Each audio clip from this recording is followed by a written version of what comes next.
ebina n'ebiri kukiraho bagamberwa hamukoro go kuzekiro cy'abakazi na no kutongoza henkora ya parish development model omurika batema Lyantonde myashatu ine parish chiefs babakoze bakurwaninga secretariat ejo program ejine korerwa muruka iyo basis ya planning nabwejo abemuruka nabahangwe mu giheco esente ziri kweshumbo muri biliyoni emwe nazo zitebekanisiibwe kuhebwa ebina 30 omeruka etarye emwe Minisita agirire ngo nabwe tuzarabahwere cyango baba bakino vuyo na n'obutabanguko bw'omaka. So why do you beat the woman?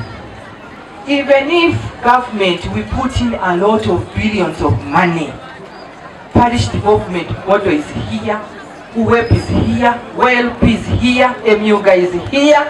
When there is no peace at home, hari ebikondomuka ezisente twaza kuzikozesa kuzowa probation officer, warugwa probation officer wazaha polisi esente akasente ka parish development kona olikora ki uri kucendeza transport habireho na no kwigure cyombeko cizaro ecyakabate mahere center ya kabiri eco munyambabazi Ben Kavuya yahire cyaro eki ahubwo kwenda kusya hiho buhereza bw'ibyamagara yazara hansi y'ekiti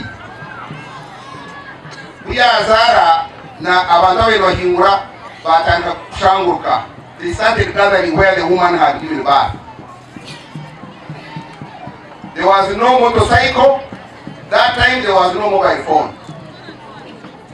Twawuraka kirita kokusharra.